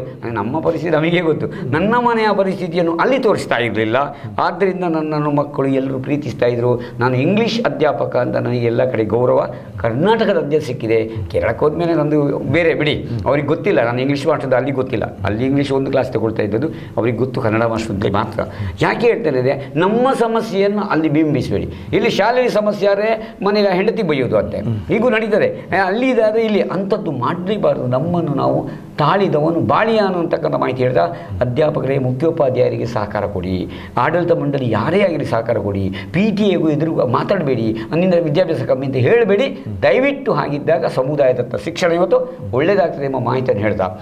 ಸ್ಪೋರ್ಟ್ಸಿಗೆ ಹೋಗಬೇಕು, ಹೋಗುವ, ಎಂಥದ್ದು ಇದು ನನ್ನನ್ನೇ ಗಳಿಸು ಅಂತ ಹೇಳಬೇಡಿ. ಗೊತ್ತಾಯ್ತಲ್ಲ? ಯಾವತ್ತೂ ನಾನೇ ಹೋಗಬೇಕಾ, ನಾನೇ ಕರ್ಕೊಳ್ಳೋ, ಈ ಒಂದು ಸಂಘರ್ಷಗಳೇ ನಿಮ್ಮ ಜೀವನ ತೊಂದರೆ ಆಗುತ್ತೆ ಎಂಬ ಒಂದು ಮಾಹಿತಿಯನ್ನು ಈ ಸಂದರ್ಭದಲ್ಲಿ ಹೇಳ್ತಾ, ಸರ್ ನಿಮ್ಮ ಶಾಲೆಯಲ್ಲಿ ಮುಖ್ಯೋಪಾಧ್ಯಾಯರಾಗಿರುವಾಗ ನಾನು ಆದಷ್ಟು ಕಡಿಮೆಯಲ್ಲಿ ಇದನ್ನು ರೌಂಡಪ್ ಮಾಡೋದಾದರೆ ಕ್ರೀಡೋತ್ಸವ, ಪ್ರತಿಭಾ ಕಾರಂಜಿ, ಸಮುದಾಯದತ್ತ ಶಿಕ್ಷಣ, ಸೈನ್ಸ್ ಮೇಳ ಎಲ್ಲ ಒತ್ತಡ ಇರ್ತದೆ. ಮತ್ತು ಮಧ್ಯಾಹ್ನದಲ್ಲಿ ಬಿಸಿ ಗಂಜಿ ಊಟ ಈಗೆಲ್ಲ ಉಂಟು. ಈ ಎಲ್ಲದರ ಒಟ್ಟು ಚೌಕಟ್ಟನ್ನು ನೀವು ಹೇಗೆ ನಿರ್ವಹಿಸಿದೆ ಅಂತ ಹೇಳ್ತೀರಾ? ಯಾವುದು ಹೇಗೆ? ನೋಡಿ, ನಾವು ಇರುವಾಗ ಇದೆಲ್ಲ ಇತ್ತು. ಯಾವುದು ನಮ್ಮ ಸಮುದಾಯದ ಮೊದಲು ನಾವು ಇರುವಾಗ ಫಸ್ಟಿಗೆ ಈ TSC ಅಂತೇಳಿತ್ತು. TSC ಮೀಟಿಂಗ್, ನಾನು TSC ಮೀಟಿಂಗ್ಗೆ ಹೋಗಿದ್ದೆ. ತಲಪಾಡಿಯಲ್ಲಿ ಇರುವಾಗ ನಂದು ಫಲ ಪ್ರೌಢಶಾಲೆ, ಫಲ ಆಂಗ್ಲ ಮಾಧ್ಯಮ ಪ್ರೌಢಶಾಲೆ, ಫಲ ಆಮೇಲೆ ಆದರ್ಶ ಹಿರಿಯ ಪ್ರಾಥಮಿಕ ಶಾಲೆಯವರು ಬಿಟ್ಟರು. ಎಲ್ಲಕ್ಕೆ ನಾನೇ ಮುಖ್ಯೋಪಾಧ್ಯಾಯನಾಗಿ TSC ಮೀಟಿಂಗಲ್ಲಿ ಎಷ್ಟು ಸದಸ್ಯರು ನಾನೇ ಅಧ್ಯಕ್ಷನಾಗಿ ಇದ್ದದ್ದು ಉಂಟು, ಅತಿಥಿಯಾಗಿದ್ದದ್ದುಂಟು, ಗೊತ್ತುಂಟು. ಹೇಳಿ. ಹಾಗೆ TSCಯಲ್ಲಿ ಸೆಕ್ರೆಟರಿಯಾಗಿ ಕೂಡ ನಾನು ಕೆಲಸ ಮಾಡಿದ್ದರಿಂದ ಅದು ನಮಗೆ ನಮ್ಮ ಶಿಕ್ಷಕ ವೃತ್ತಿಗೆ ಸ್ವಲ್ಪ ಪೂರಕ ಆಯಿತು. ಖಂಡಿತ. ಎಲ್ಲಿ ಹೇಗೆ ಸುಧಾರಣೆ ಮಾಡಿಕೊಂಡು ಹೋಗಬೇಕು ಅಂತೇಳಿ ಆದರೆ ನಮಗೆ ಸ್ವಲ್ಪ ಪ್ರಯೋಜನ ಆಯಿತು. ಹಾಗಾಗಿ ಅದರ ನಂತರ ಈ ನಿಮ್ಮ ಸಮುದಾಯದತ್ತ ಬಂತು, ಆಮೇಲೆ ಅಕ್ಷರದಾಸೋಹ ಬಂತು. ನಾವು ಕೆಲಸವನ್ನು ಎಲ್ಲರಿಗೂ ಹಂಚಿ ಕೊಡ್ತಿದ್ದೇವೆ. ನಾವು ಯಾವ ಶಿಕ್ಷಕರಿಗೆ ಯಾವುದರಲ್ಲಿ ಆಸಕ್ತಿ ಇದೆ ಅಂತ ಹೇಳಿ ತಿಳ್ಕೊಂಡು ಅವರಿಗೆ ಆ ಜವಾಬ್ದಾರಿನ ಹಂಚಿದ್ದೆ. ಆದರೆ ಏನೋ ಒಂದು ನಮ್ಮ ಇದರಲ್ಲಿ ಗೊತ್ತಿಲ್ಲ, ಯಾವ ಶಿಕ್ಷಕರು ಯಾರು ಹಂಚಿ ಕೊಟ್ಟರು ಕೂಡ ಅವರು ಬಹಳ ಉತ್ಸಾಹದಿಂದ ಅದನ್ನು ನಿರ್ವಹಿಸಿದ್ದರು. ಖಂಡಿತ. ಹೌದು, ಹಾಗೆ ಕರೆಕ್ಟ್. ಭಾಳ ಒಳ್ಳೆ ಮತ್ತು ಮುಖ್ಯೋಪಾಧ್ಯಾಯ ಅಂದರೆ ಮುಳ್ಳಿನ ಹಾಸಿಗೆ ಅಂತ ಹೇಳಿದೆ. ಇನ್ನೊಂದು ಹೇಳ್ತೇನೆ, ಮುಖ್ಯೋಪಾಧ್ಯಾಯ ಅಂದರೆ ಕುಟುಂಬದ ಯಜಮಾನ. ಅವನು ತನ್ನ ಎಲ್ಲ ಮಕ್ಕಳನ್ನು ಸರಿಯಾಗಿ ನೋಡಬೇಕು. ಆ ಮಕ್ಕಳು ಅದೇ ಥರ ವಿಧೇಯರಾಗಿರಬೇಕು. ಆದ್ದರಿಂದ ಎಲ್ಲ ನಮ್ಮ ಮಕ್ಕಳೇ, ನನ್ನ ಮಗ ಅಲ್ಲ, ನನ್ನ ಮಕ್ಕಳು ಎಲ್ಲರೂ ನನ್ನ ಮಕ್ಕಳೇ ಅಂತ ತಿಳ್ಕೊಳ್ಬೇಕು ಪ್ರತಿಯೊಬ್ಬ ಅಧ್ಯಾಪಕ. ಅದು ಮುಖ್ಯೋಪಾಧ್ಯಾಯ ಇರೋದು ಅವರು ನನ್ನ ಮಕ್ಕಳಾಗಿ. ಹಾಗಾಗಿ ಮಾರ್ಗದರ್ಶನ ಕೊಡಬೇಕು. ಶಾಲೆ ಒಳ್ಳೆಯ ಅಭಿವೃದ್ಧಿ ಆಗುತ್ತೆ. ಸಮುದಾಯದ ಶಿಕ್ಷಣದ ಬಗ್ಗೆ ಹೇಳಿದೆ. ಈಗ ಹೆಚ್ಚಿನ ಪ್ರಶಸ್ತಿಗಳು ಬರ್ತವೆ. ನಿಮಗೂ ಪ್ರಶಸ್ತಿ ಬಂದಿತ್ತಾ? ನಮಗೆ ಪ್ರಶಸ್ತಿ ಬರಲಿಲ್ಲ. ಯಾಕಂತ ಹೇಳಿದರೆ ಅದು ಇತ್ತೀಚೆಗೆ ಪ್ರಶಸ್ತಿ ಹಿಂದೆ ನಾವು ಹೋಗಬೇಕಾಗಿತ್ತು ಅಂತ ಪರಿಸ್ಥಿತಿ. ಖಂಡಿತ. ಈಗ ಅದೇ ಕೇಳಿ, ಯಾಕೆ ಗೊತ್ತಿಲ್ಲ, ಪ್ರಶಸ್ತಿ ನಮಗೆ ಬರುವುದು ಯಾವುದು ಗೊತ್ತಾ? ನಿಮ್ಮನ್ನೊಬ್ಬ ಹಳೆ ವಿದ್ಯಾರ್ಥಿ ಕಂಡು ಸರ್ ನಿಮ್ಮ ಶಿಕ್ಷಣ ನಾನು ಅಂತೇಳಿ ದೊಡ್ಡ ಆಫೀಸರ್ ನಿಮ್ಮ ಎದುರು ಬಂದಾಗ ನಿಂತಾಗ ಅದಕ್ಕೆ ದೊಡ್ಡ ಪ್ರಶಸ್ತಿ ಇಲ್ಲ. ಇದು ಬಿಡಿ ಅಲ್ವಾ? ಹೌದು, ಕರೆಕ್ಟ್. ಹಾಗಾಗಿ ಅಧ್ಯಾಪಕನಿಗೆ ಪ್ರಶಸ್ತಿ ಅವನ ಮುಂದಿರುವಂತಹ ಆ ಚಿಗುರುಗಳು ಬೆಳೆದು ದೊಡ್ಡದಾಗಿ ನಮ್ಮನ್ನು ಗುರುತಿಸ್ತಾರೆ. ಅದೇ ದೊಡ್ಡ ಪ್ರಶಸ್ತಿ. ಸಂತೋಷ, ನೀವು ಒಳ್ಳೆ ಕೆಲಸ ಮಾಡಿದಿರ. ಪ್ರಶಸ್ತಿ ಬಿಡೋಣ ಶಾಲೆಗಾಗಿ. ಯಾಕಂದರೆ ಕೆಲವರು ಪ್ರಶಸ್ತಿಗಾಗಿ ರೆಕಾರ್ಡ್ ಬಿಲ್ಡಪ್ಪೇ ಮಾಡೋದು, ಅದು ಗೊತ್ತು ನನಗೆ. ಬಿಲ್ಡಪ್ ಮಾಡೋದು, ಅಲ್ಲಿ ಹೋಗುದು, ಅದು ಕಲೆಕ್ಟ್ ಮಾಡಿದೆ, ಬಿಲ್ಡಿಂಗ್ ಕಟ್ಟಿದೆ, ಇನ್ನೊಂದು ಎಲ್ಲಿಂದ ಎಲ್ಲ ಮಾಡಿದೆ, ಮತ್ತೊಂದು ಮಾಡಿದೆ, ಹೋಗಿ ಅವರಿಗೆ ಮಸ್ಕ ಹೊಡೆದೆ. ಅದು ಮಸ್ಕ ಹೊಡೆಯೋದು ಏನೆಲ್ಲ ಉಂಟು, ಫೈಲಿಂದ ಕತ್ತೆ ಎಷ್ಟು ಫೈಲ್ ಮಾಡಿದೆ ಅನ್ನೋದ್ರಲ್ಲೇ ಉಂಟು. ಅವರು ಫೈಲ್ ಮಾಡೋದು, ನಾವು ಫೈಲ್ ಆಗೋದು, ಎರಡೇ. ಫೈಲ್ ಮಾಡೋದ್ರಲ್ಲೇ ಇಲ್ಲ, ನಿಜವಾದ ಕೆಲಸ ಹಾಗಾಗಬಾರದು ಅಂತ ಹೇಳ್ತಾ ಇವತ್ತು ನಡೆಯುವ ವ್ಯವಸ್ಥೆ ನೀವು ಹೇಳಿದಾಗೆ ಪ್ರಶಸ್ತಿ ಹಿಂದೆ ಹೋಗುದಲ್ಲ, ಪ್ರಶಸ್ತಿಯನ್ನು ಕೊಂಡುಕೊಳ್ಳಬಾರದು. ಅದಕ್ಕೆ ನಾನೊಮ್ಮೆ ಬರೆದಿದ್ದೆ ನನ್ನ ಫೇಸ್ಬುಕ್ಕಲ್ಲಿ, ಪ್ರಶಸ್ತಿ ನಮ್ಮ ಹಿಂದೆ ಬರಬೇಕು. ನಿನ್ನೆ ತಾನೇ ನಾನು ಖಾದರ್ ಸರಲ್ಲಿ ಮಾತ್ರ ಅದೇ ಹೇಳಿದೆ. ಸಾಧಕ, ವೀರ ಸಾಧಕ ಪ್ರಶಸ್ತಿ ಬಂದಿದೆ ಹೇಳುವಾಗ ಅದೇ ಮಾತನ್ನು ಅವ್ರು ಹೇಳಿದರು. ನಾನು ಪ್ರಶಸ್ತಿಗಾಗಿ ಮಾಡಲಿಲ್ಲ, ಅವರೇನೋ ಗುರ್ತಿ ಕೊಟ್ಟಿದ್ದಾರೆ. ಆಗ ಹೇಳಿದೆ ಪ್ರಶಸ್ತಿಗೆ ಮೌಲ್ಯ ಬಂತು ಸರ್. ಅಲ್ವಾ? ಅದೇ ಥರ ನಾನೊಂದು ಫೇಸ್ಬುಕ್ಕಲ್ಲಿ ಹಾಕಿದ್ದು ಹೆಡ್ಡಿಂಗು, ಪ್ರಶಸ್ತಿಗಳು ಮಾರಾಟಕ್ಕಿವೆ ನಮ್ಮ ಅಂಗಡಿಯಲ್ಲಿ, ಪ್ರಶಸ್ತಿಗಳು ಮಾರಾಟಕ್ಕಿವೆ, ಡಿಗ್ರಿಗಳು ಮಾರಾಟಕ್ಕಿವೆ, ಉದ್ಯೋಗಗಳು ಮಾರಾಟಕ್ಕಿವೆ ಅಂತ ನಾನು ಹಾಕಿದ್ದೇನೆ. ಇದನ್ನು ಸರಿಯಾಗಿ ಅರ್ಥ ಮಾಡಿಕೊಂಡು ಗೊತ್ತಾದಿತ್ತು ಇದೇನು ಅಂತ. ಡಿಗ್ರಿಯೂ ಮಾರಾಟಕ್ಕೆ ಸಿಗುತ್ತೆ, ಪ್ರಶಸ್ತಿ ಮಾರಾಟ ಸಿಗುತ್ತೆ, ಉದ್ಯೋಗ ಮಾರಾಟ ಸಿಗ್ತದೆ, ಎಲ್ಲವೂ ಮಾರುಕಟ್ಟೆ ಲಭ್ಯ. ಹಣ ಹಣ ಹಣ, ಹೆಣದಲ್ಲೂ ಹಣ. ಇದು ಆಗಬಾರದು, ಆಗ್ತಾ ಇದೆ. ಅದು ದುರಂತ ಅಂತ ಹೇಳ್ತಾ ನಾವು ಅದರ ಹಿಂದೆ ಇಲ್ಲ. ಸಂತೋಷ. ಈಗ ನೀವು ಅಧ್ಯಾಪಕ ಮುಖ್ಯೋಪಾಧ್ಯಾಯರನಾಗಿ ಪ್ರಶಸ್ತಿದ್ದು ಬೇಡ ನಮಗೆ, ಆ ಶಾಲೆಗೆ ಸಾರ್ವಜನಿಕರ ದೇಣಿಗೆಯೋ ಅಥವಾ ನಿಮ್ಮ ಸ್ವಂತದ್ದೋ ಮಾಡಿ ಏನಾದರೂ ಕಟ್ಟಡ ಇನ್ನೊಂದು ಮತ್ತೊಂದು ಮಾಡೋದು ಮಾಡಿದ್ದೀರ? ಹೌದು, ಅಲ್ಲಿ ಹೊಸಮನ್ನಲ್ಲಿ ಆಗಿದೆ. ಸರಿ, ನಮ್ಮ ಪ್ರಯತ್ನ ಖಂಡಿತ ಅದೇ ಬೇಕಾದ ಸರ್ಕಾರದ ಪ್ರಯತ್ನವನ್ನು ತಗೊಂಡು ಒಂದು 98ರಲ್ಲಿ ನಾವು 75ನೇ ವರ್ಷ ಆಚರಣೆ ಮಾಡಿದ್ದೇವೆ ಶಾಲೆದ್ದು. ಆವಾಗ ಒಂದು ಬಿಲ್ಡಿಂಗ್ ಆಗಿದೆ ನಮಗೆ. ಸರಿ, ಹೌದು. ಇನ್ನು ಮೊನ್ನೆ ತಾನೇ ವಯನಾಡಿಗೆ ಹೋಯಿತು, ವಯನಾಡು ಮುಳುಗಿತು, ಅಥವಾ ಅಂಥದ್ದು ಅನೇಕ ಘಟನೆ ಇಲ್ಲೂ ನಡೆದಿವೆ. ಈ ಸಂದರ್ಭದಲ್ಲಿ ಶಾಲಾ ವಿದ್ಯಾರ್ಥಿಗಳು ಮತ್ತು ಅಧ್ಯಾಪಕರು ಅಂಥ ಸಂದರ್ಭವನ್ನು ಯಾವ ರೀತಿಯಲ್ಲಿ ಎದುರಿಸಿ, ಯಾವ ರೀತಿ ಜನಜಾಗೃತಿ ಮಾಡಿ ಅದಕ್ಕೆ ನಮ್ಮಿಂದ ಆದ ಸಹಾಯವನ್ನು ಮಾಡುವಂಥ ವ್ಯವಸ್ಥೆಯನ್ನು ಮಾಡಬಹುದು ನಿಮ್ಮ ಪ್ರಕಾರ? ಮೊದಲು ಪರಿಸರ ಉಳಿಸುವುದಕ್ಕೆ ನಾವು ಪ್ರಯತ್ನ ಮಾಡಬೇಕು. ಮಕ್ಕಳಿಗೆ ವೃಕ್ಷಗಳಿಂದ ಭೂಮಿಗೆ ಏನು ಪ್ರಯೋಜನ, ವೃಕ್ಷಕ್ಕೂ ಮರಗಿಡಗಳಿಗೂ ಭೂಮಿಗೆ ಏನು ಸಂಬಂಧ ಇದೆ ಎನ್ನುವಂಥ ಕಲ್ಪನೆಯನ್ನು ನಾವು ಮಕ್ಕಳಲ್ಲಿ ಮೂಡಿಸೋದು ಭಾಳ ಒಳ್ಳೆಯದು. ಜೊತೆಗೆ ಏನಾದರೂ ಸಹಾಯ ಮಾಡಬೇಕು ಅವರಿಗೆ. ಹೌದು. ಹೇಗೆ ಮಾಡಬಹುದು? ಯಾರಿಗೆ? ಈ ಅಂತ ದುರಂತ ಸಂಭವಿಸಿದ ಜನರಿಗೆ ನಾವು ಸಹಾಯ ಮಾಡಬೇಕು. ನಮ್ಮ ಕೈಯಿಂದ ಒಬ್ಬರಿದ್ದಾಗಲ್ಲ. 10 ಹನಿಯನ್ನು ಕುಡಿದ್ರೆ ಹಳ್ಳ, ತೆನೆ ಕುಡಿದ್ರೆ ಬಳ್ಳ. ಹೇಗೆ ಮಾಡಬಹುದು? ನಿಮ್ಮ ಆಲೋಚನೆಯಲ್ಲಿ ಮುಖ್ಯೋಪಾಧ್ಯಾಯರಾಗಿ ಯಾವ ರೀತಿ ಮಾಡಬಹುದು? ನಾವು ಸ್ವಲ್ಪ ಬಲ್ಲಿದರಿಂದ, ಬಡವರಿಂದ ಅಲ್ಲ, ಬಲ್ಲಿದರಿಂದ ಏನಾದರೂ ಸಂಗ್ರಹ ಮಾಡಬಹುದು, ಮಾಡಿ ಕೊಡ್ತಾರೆ. ಈಗ ಅಂಥವರು ತುಂಬ ಜನ ಇದ್ದಾರೆ. ಮತ್ತು ಸ್ವಲ್ಪ ಡ್ರೆಸ್ ಅಂತ ಉಡುಗೆ ತೊಡುಗೆಗಳು, ಉಡುಗೆ ತೊಡುಗೆಗಳನ್ನು ನಿರುಪಯುಕ್ತ ಅಥವಾ ಹೆಚ್ಚು ಉಪಯುಕ್ತ ಬಟ್ಟೆ ಬರೆಗಳನ್ನು ಸಂಗ್ರಹ ಮಾಡಿ ಅವರಿಗೆ ಸರಿ.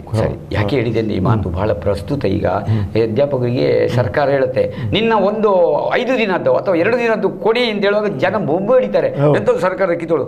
ಹಾಗಲ್ಲ, ಮಾನವೀಯ ಬಂಧ ಅನುಬಂಧ ಇರಬೇಕು, ಎಲ್ಲರೂ ಬೇಕು. ಆಗ ನಾವು ಸ್ಪಂದಿಸಬೇಕು. 5 ದಿನ ಬೇಡ, ನಾನು 10 ದಿನ ಬೇಕಾದ್ರೆ ಕೊಡ್ತೇನೆ, ನಾವು ಮನೋಭಾವ ಬರಬೇಕು. ಹಾಗೆ ಬರ್ತಾ ಇಲ್ಲ. ಅವ 1 ದಿನ ಸಂಬಳಗಳಿದೆ ಬೊಬ್ಬು ಹಿಡಿತಾರೆ. ಹೆಡ್ಮಾಸ್ಟರ್ಗೆ ಏನು ಅಂತ ಹೆಡ್ಮಾಸ್ಟರ್ಗೆ ಬೈತಾರೆ ಇವರು, ಅದೆಲ್ಲ ಮೇಲಿನ ಬರೋದು. ಆಗ ಮುಖ್ಯೋಪಾಧ್ಯಾಯರು ವಿದ್ಯಾರ್ಥಿಗಳು ಏನು ಮಾಡಬೇಕು ಗೊತ್ತಾ?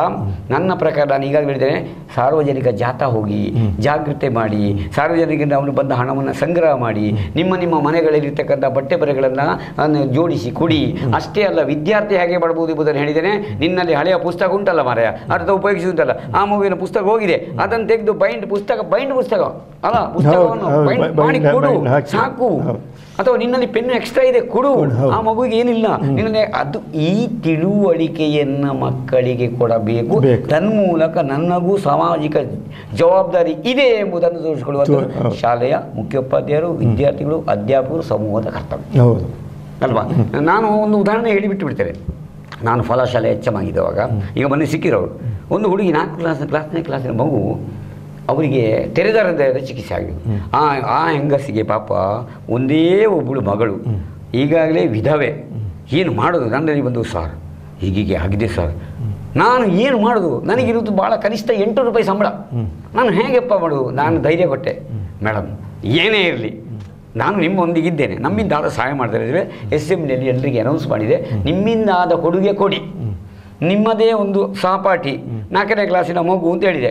ಎಲ್ಲರ ಸಹಕಾರ ಮಾಡಿದೆ, ಆಮೇಲೆ ಜಾಗೃತಿ ಮಾಡಿದೆ, ಪ್ಯಾಂಪ್ಲೆಟ್ ಹಚ್ಚಿದೆ, ಸಂಗ್ರಹ ಮಾಡಿದೆ, ಇನ್ನೊಂದು ಕೆಲಸ ಮಾಡಿದೆ. ಅದು ಅವರು ನೆನೆಸ್ತಾರೆ, ಪ್ರಧಾನಮಂತ್ರಿ ಇದ್ದೊಂದು ಪರಿಹಾರ ನಿಧಿ ಅಂತ ಉಂಟು, ಆರೋಗ್ಯ ನಿಧಿ, ಅದಕ್ಕೆ ಅರ್ಜಿ ಹಾಕಿ ಮಾರ್ಗದರ್ಶನ ಮಾಡಿದೆ. ಸತ್ಯ ಹೇಳ್ತೇನೆ, ಅವರಿಗೆ ಪ್ರಧಾನ ನಿಧಿಯಲ್ಲಿ ಸಾಕುವಾಗಿ ಹಿಂದೆ ಹೋಗಿದೆ. ಅಲ್ಲಿ ನೇರವಾಗಿ ದುಡ್ಡು ಕೊಡೋದಿಲ್ಲ ಅವರು, ಅದು ಅಲ್ಲಿಗೆ ಬಂದು ಹಿಂದೆ ಹೋಗ್ತದೆ ಎಕ್ಸ್ಟ್ರಾ. ಅದರ ಸಂಪೂರ್ಣ ಚಿಕಿತ್ಸೆಯಾಗಿ ಮೊನ್ನೆ ಅವರ ತಾಯಿ ತಲುಪಾಡಿದ್ರು, ಅವರ ದೇವಸ್ಥಾನದ ಭೇಟಿಯಾದ ನಾನು ಪರಿಚಯ ನೋಡುವಾಗ ಪುಷ್ಪ ನಯನ ಬಂದರು, ಮಾತಾಡಿದರು. ನಿಮಗೆ ಅಲ್ಲಿ ಬಸ್ ಇದೆ, ಸುರೇಶ್ ಅಂತ ಹೇಳ್ತೇವೆ ನಾವು, ಭರಣಿ ಬಸ್ ಇದೆ, ಅದರ ದನಿಯವಾಗಿ ಬಹಳ ಖುಷಿಯಾಯಿತು ಸರ್, ಅವಳು ಚೆನ್ನಾಗಿದ್ದಾಳೆ, ಮದುವೆ ಆಗಿದೆ ನೋಡಿ, ನಮಗೆ ನಮ್ಮಿಂದ ಆದ ಸಹಾಯ. ನನ್ನಲ್ಲಿ ದುಡ್ಡಿತ್ತ, ಆದರೆ ಈ ದಾರಿ ತೋರಿಸುವಂಥ ಕೆಲಸವನ್ನು ಮಾಡಿದರೆ ಸಮಾಜ ಸುಖ ಸಂತೋಷದಿಂದ ಬದುಕ್ತದೆ. ಎಲ್ಲರೂ ಬದುಕಿ, ಎಲ್ಲರೂ ಬಾಳಿ, ಜಾತಿ ನೀತಿಯ ಬಿಟ್ಟು ನಾವೆಲ್ಲ ಒಂದು ಹೇಳಿ ಅನ್ನುವಂಥದ್ದಲ್ವ ಸರ್? ಅದೇ ನಮಗೆ ಆತ್ಮ ಸಂತೋಷ ಕೊಡ್ವಾ? ಸರಿ, ಭಾಳ ಒಳ್ಳೆಯ ಮಾಹಿತಿ ನೀಡಿದ್ದೀರಿ. ನೀವು ಕ್ರೀಡಾಪಟುವ? ಹೌದು. ನನಗೆ ಹಾಗೆ ಅನ್ನಿಸ್ತಾ ಇದೆ. ಹೌದು. ಏನಾದ್ರು ಕ್ರೀಡೆಯಲ್ಲಿ ನೀವು ಮಕ್ಕಳಿಗೆ ಪ್ರೋತ್ಸಾಹ ಅಥವಾ ನೀವು ಮಾಡಿದ್ದು ಏನಾದ್ರು ಉಂಟಾ? ಯಾಕಂದರೆ ಅಧ್ಯಾಪಕರಿಗೂ ಸ್ಪರ್ಧೆಗಳಿವೆ. ನಾವು 7ನೇವರೆಗೆ ಒಳ್ಳೆ ಕ್ರೀಡಾಪಟು ಆಗಿದ್ದೇವೆ ನಾವು. 7ನೇ ಕ್ಲಾಸ್ನಲ್ಲಿ ಏನಾಯಿತು ಅಂತೇಳಿದ್ರೆ ಕಬಡ್ಡಿ ಆಡುವಾಗ ನಮಗಿಂತ ಬಲಿಷ್ಠನಾದ ಹುಡುಗ ಕಬಡ್ಡಿಯಲ್ಲಿ ಹೇಳ್ಕೊಂಡು ಹೋದ ನಾನು. ಹಾಗೆ ಇಲ್ಲಿ ಕೈಯೆಲ್ಲ ಹರಿದು ಹೋಯ್ತು ನಮ್ಮದು ಹೊಯ್ಗೆ ಅಲ್ಲಿವರೆಗೂ. ಆದರೂ ಬಿಡಲಿಲ್ಲ, ಹಿಡ್ಕೊಂಡೆ ಗಟ್ಟಿ ಅಲ್ಲಿವರೆಗೂ. ಆಮೇಲೆ ಸ್ವಲ್ಪ ಹೈಸ್ಕೂಲ್ಗೆ ಬಂದಾಗ ಸ್ವಲ್ಪ ಹಿಂದೆಟ್ಟು ಇದರಿಂದ ಸ್ವಲ್ಪ ಹಿಂದೆ. ಆದರೂ ಮಕ್ಕಳಿಗೆ ಪ್ರೋತ್ಸಾಹ ಕೊಟ್ಟಿದ್ದೀವಿ. ಹೌದು, ಮಕ್ಕಳಿಗೆ ಹೌದು ಎಲ್ಲ ಆಟೋಟ ಸ್ಪರ್ಧೆಗಳು ಎಲ್ಲಿದ್ರು ಕೂಡ ನಮ್ಮ ಹೊಸಮಾರಿ ಶಾಲೆಯ ಮಕ್ಕಳು ಪ್ರಶಸ್ತಿಗಳು ಬಂದಿವ ಶಾಲೆಗೆ ಕ್ರೀಡೆ ತುಂಬ ಬಂದಿದೆ. ಆಗ ಖೋಖೋದಲ್ಲಿ ನಾವು ಸ್ವಲ್ಪ ಹೆಸರಿತ್ತು ನಮಗೆ. ಸಾಧಾರಣವಾಗಿ ನಾವು ಇರುವಾಗ ಶಾಲೆಯಲ್ಲಿ ಹೊಸಮಾರಿ ಶಾಲೆಯಲ್ಲಿ ಫಸ್ಟ್ ಸೆಕೆಂಡ್ ಇತ್ತು ನಮ್ಮ ಮಕ್ಕಳ ಟೋಟಲ್ ಮಕ್ಕಳ ಸಂಖ್ಯೆಯಲ್ಲಿ 200. ಆಗ ಕೂಡ 260 ನಾನೊಮ್ಮೆ ನೋಡಿದ್ದೇನೆ. ನಾ ಹೆಡ್ ಮಾಸ್ಟರ್ ಆಗಿ ಹೋಗುವಾಗ ಹಳೆಯ ದಾಖಲೆಗಳನ್ನು ನೋಡಿದ್ದೇನೆ. 1997, 98 480 ಮಕ್ಕಳಿದ್ದು ನಮ್ಮ ಹೊಸಮಾರಿ ಶಾಲೆಯಲ್ಲಿ. ಹೌದು, ನಾನು ಹಿಂದೆ ಒಮ್ಮೆ ನೋಡುವ ಅಂಥೇಳಿ ಹಿಂದಿನ ಹಾಜರಿ ಪುಸ್ತಕಗಳನ್ನು ತೆಗೆದು ಒಮ್ಮೆ ತಿರುಗಿದಾಗ ಗೊತ್ತಾಯ್ತು ನನಗೆ 480 ಮಕ್ಕಳಿದ್ದರು. ತುಂಬ ಧನ್ಯವಾದ, ಅಭಿನಂದನೆಗಳು. ಯಾಕೆ ಗೊತ್ತಾ, ಮೈ ರೋಮಾಂಚನ ಆಗುತ್ತೆ. ನಾನು ಕಲಿತ ಶಾಲೆ, ಮರ ಕೋತಿ ಆಡಿದ ಶಾಲೆ, ಆಮೇಲೆ ಸಜ್ಜಿಗೆಯನ್ನು ಮಾಡಿದ ಶಾಲೆ. ಆ ಶಾಲೆಯಲ್ಲಿ ನನ್ನ ನಂತರದ ವಿದ್ಯಾರ್ಥಿನಿಯರು ದೊಡ್ಡ ಪ್ರಶಸ್ತಿ ತಂದಿದ್ದಾರೆ ನಿಮ್ಮ ಪ್ರಯತ್ನದಿಂದ. ಅಂದರೆ ಖಂಡಿತ ಅಭಿನಂದನೆಯನ್ನು ಹೇಳ್ತಾ ಇದ್ದಾರೆ. ಯಾಕಂದರೆ ನಮ್ಮ ದಿನಗಳು ನೆನಪಾಗ್ತದೆ. ನಾವು ಮರ ಕೋತಿ ಆಟ ಆಡ್ತೀವಿ, ಗೇರು ಬೀಜದ ಮರ ಸಿಕ್ಕಾಪಟ್ಟಿತ್ತು. ನಾಗೇಶ್ ಭಟ್ ನನಗೆ ಈಗಲೂ ನೆನಪಿದೆ. ನೀವು ಆಗ ಹೇಳಿದ್ದನ್ನು ಈಗ ಹೇಳ್ತೇನೆ.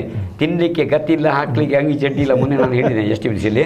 ಆ ಸ್ಥಿತಿಯಲ್ಲಿ ನಾವು ಬರುವಂಥದ್ದು ಭಟ್ರುಗಳಿದ್ದು ಇನ್ನೊಂದು ಕಥೆ ಇದೆ. ನಮ್ಮ ಇವರು ಅಣ್ಣಾಜಿ ಇದ್ದಾರಲ್ಲ, ಅಣ್ಣಾಜಿಯವರ ಅಕ್ಕ, ಇದರ ಹೆಸರು ಜಯಶ್ರೀ ಏನೋ ಉಂಟು, ಜಯಮಾಲ, ಇಲ್ಲಿ ಮದುವೆ. ಅವಳು ಏನು ಮಾಡೋದು ಗೊತ್ತಾ, ನಾವು ನಾಗೇಶ್ವರಿಯವರಲ್ಲಿ ಬುತ್ತಿ ತಂದಿಡುದು. ಈ ಭಟ್ರುಗಳ ಕಥೆ ಇದ್ದದ್ದು ಬೆಳ್ತಿಗೆ ಗಂಜಿ, ಅದಕ್ಕೆ ಉಪ್ಪಿನಕಾಯಿ ಇಷ್ಟೇ. ಇವಳು ಏನು ನೋಡಿದ್ರು, ಇವರು ಪಾಪ ಅಂತೇಳಿ ತೆಗೆದು ಸಾಂಬಾರು ಹಾಕಿಡುದು, ನಾವು ಬಿಸಾಡುದು. ಯಾಕೆ ಅದರಲ್ಲಿ ಬೆಳ್ಳುಳ್ಳಿ ಇದೆ, ಜನರಿದು ಊಟ ಮಾಡ್ಬೋದು, ಜನರಿದು ನಾವು ಬಿಸಾಡುದು. ಈ ಸ್ಥಿತಿಯಲ್ಲಿ ಇದ್ದ ನಾವು, ಮತ್ತೆ ಸಜ್ಜಿಗೆಲೆ ನಮಗೆ ಗತಿ, ಈಗೆಲ್ಲ ಇದ್ದ ನಾವು, ಆ ನೆನಪುಗಳು ಮಧುರ ಹೇಳುವಾಗ ಆ ನೆನಪುಗಳು ನಮಗೆ ಆಗ್ತಾ ಇವೆ. ಈಗ ಇವನ ಪುಂಡಿಕ ಸಹ ನನ್ನ ಬ್ಯಾಚ್ಮೆಂಟೆ ನೆನಪಾಗ. ಹಾಗಾಗಿ ಆ ಶಾಲೆಯಲ್ಲಿ ನಾವು ಆ ಬೆಂಚಲ್ಲಿ ಸಿಕ್ಕಾಪಟ್ಟೆ ಆಟ ಆಡಿದ್ದೇವೆ. ಹೈಸ್ಕೂಲು ಇರಲಿಲ್ಲ. ಆ ನೆನಪು ಈಗ ಮರುಕಳಿಸಿದಾಗ 2 ಮಾತನ್ನು ಹೇಳ್ತಾ, ನಿಮ್ಮ ಶಾಲೆಯ ಸಾಧನೆಗೆ ದೊಡ್ಡ ನಮಸ್ಕಾರ. ಏನೋ ನಾನು ಕಲಿತ ಶಾಲೆ ಅಂತ ಒಂದು ಅಭಿಮಾನವೂ ಇದೆ ಅಂತ ಹೇಳ್ತಾ, ಇನ್ನೂ ಏನಾದರೂ ನಿಮಗೆ ಹಂಚಿಕೊಳ್ಬೇಕು, ನಿಮ್ಮ ವಿದ್ಯಾರ್ಥಿಯನ್ನು ಒಳ್ಳೆಯ ಸ್ಥಾನಕ್ಕೆ ಹೋದಾಗಲಿ ಇನ್ನೊಂದಾಗಲಿ ಅಂತದ್ದು ನಿಮ್ಮ ಅನುಭವದ ಆಳದಲ್ಲಿ ಏನಾದರೂ ಇದ್ದೆ, ಯಾವುದೂ ಇದ್ದರೆ ನಿಮಗೆ ಹೇಳಬೇಕು ಅಂತಿದ್ರೆ ಹೇಳ್ಬೋದು. ಇಲ್ಲಾಂದರೆ ನಾವು ಈಗ ಇದನ್ನು ಮುಕ್ತಾಯ ಮಾಡ್ತೇವೆ. ಸರಿ. ಆಮೇಲೆ ನಾವು ಹೆಚ್ಚಾಗಿ ಶಾಲೆಗಳಲ್ಲಿ ಪ್ರವಾಸವನ್ನು ಆಯೋಜನೆ ಮಾಡ್ತಿದ್ದೆವು. ಮಕ್ಕಳಿಗೆ ಬೇರೆ ಬೇರೆ ಸ್ಥಳಗಳ ಪರಿಚಯ ಆಗಬೇಕು ಅಂತೇಳಿ ಹೆಚ್ಚುಗಳು ಅದು ಪಾಠದ ಭಾಗ. ಹೌದು, ಖಂಡಿತ. ಹೌದು, 1 ವರ್ಷ ಸ್ಕೂಲ್ ಡೇ ಸುತ್ತು ಕೋಶ. ಹೌದು, ಹಾಗೆ 1 ವರ್ಷ ಸ್ಕೂಲ್ ಡೇ ಮಾಡ್ತಾ ಇದ್ದೇವೆ. ಅಥವಾ ಸ್ಕೂಲ್ ಡೇ ಆಗದಿದ್ದರೆ ಶಾಲೆಯ ಒಳಗೆ ಮಕ್ಕಳ ಪ್ರತಿಭಾ ಪ್ರದರ್ಶನದ ಹಾಗೆ. ಮಾರನೇ ವರ್ಷ ನಮ್ಮದು ಪ್ರವಾಸ ಮಕ್ಕಳಿಗೆ ಭಜನೆ ಇತ್ತು. ಇಲ್ಲ, ಈಗ ಗೊತ್ತಿಲ್ಲ. ನಾವು ಇರುವವರೆಗೆ ಭಜನೆ ಇತ್ತು. ಪ್ರತಿ ಶುಕ್ರವಾರ ಭಜನೆ ಆಗುದು. ಹೌದು. ಆಮೇಲೆ 5 ಪೈಸೆ, ವಿಘ್ನೇಶ 3 ಪೈಸೆ, ಮುರಳಿ 10 ಪೈಸೆ ಹೇಳಿದರೆ ವೀರೇಶ 0 ಪೈಸೆ. ವೀರೇಶಕ್ಕಾಗಿದೆ ಯಾವುದಕ್ಕೆ ಗೊತ್ತಾ, ದೊಡ್ಡದೊಂದು ನಾಮ, ಆಮೇಲೆ ಸಣ್ಣ ಒಂದು ಪ್ರಸಾದ, ಒಂದು ಬಿಸ್ಕೆಟು, ಪಂಚಕಚಾಯ. ಅಂದರೆ ಆ ಬಡತನ ಹೇಗಿತ್ತು ಅನ್ನೋದಕ್ಕೆ ನಾನು ಹೇಳಿದೆ. ಯಾಕೆಂದರೆ ಕಂಗಿನ ಕೃಷ್ಣ ಭಟ್ರ ಮಕ್ಕಳು ಅಂತ ಎಲ್ರಿಗೂ ಗೊತ್ತಿದೆ. ಅಲ್ಲಿ ಅತ್ಯಂತ ಬಡತನದಿಂದ ನಾವು ಮೇಲೆ ಬಂದದ್ದು. ನನ್ನ ಅಣ್ಣ, ನಾನು ಹಾಗೆ ಹೇಳಿದೆ, ಕೇಶವ ಭಟ್ರು, ನಿಮಗೆ ಆಗ ಅಂದಾಜಾದಿದ್ದು. ಏನೋ ದೇವರು ಆ ಸರಸ್ವತಿ ಒಲಿದಾಗ ಹೀಗೆ ಆಗಿದೆ. ತುಂಬ ಸಂತೋಷ. ಹಾಗಿದ್ರೆ ಮುಗಿಸುವುದಾ, ಏನಾದರೂ ಹೇಳಿಕೊಳ್ಳಿ? ಇಲ್ಲ. ಆತ್ಮೀಯ ಬಂಧುಗಳೇ, ಇದುವರೆಗೆ ಹಲವು ವಿಚಾರಗಳನ್ನು ನಮ್ಮ ಶಿಕ್ಷಕ ದಿನಾಚರಣೆ ಈ ಸಂದರ್ಭದಲ್ಲಿ ಗುರುಗಳಿಂದಲೇ, ಯಾಕೆಂದರೆ ಗುರುಸ್ಥಾನದಲ್ಲಿದ್ದಾರೆ, ನಾನು ಗುರುಸ್ಥಾನದಲ್ಲಿ ಇದ್ದೇನೆ ಇಲ್ಲ ಹೇಳೋದಿಲ್ಲ, ಆದರೂ ಆ ಗುರುಸ್ಥಾನಕ್ಕೆ ಅಭಿನಂದನೆ ಅಂತ ಹೇಳ್ತಾ ಇವತ್ತಿನ ಮಂಗಳೂರು ಸಭಾ ಚರವಾಯಿನಿಂದ ಅವನಿಗೆ ವಂದನೆ ಅರ್ಪಿಸಿ ಕಾರ್ಯಕ್ರಮಕ್ಕೆ ಮಂಗಳ ಹಾಡ್ತಾ ಇದ್ದೇವೆ. ನಮಸ್ಕಾರ.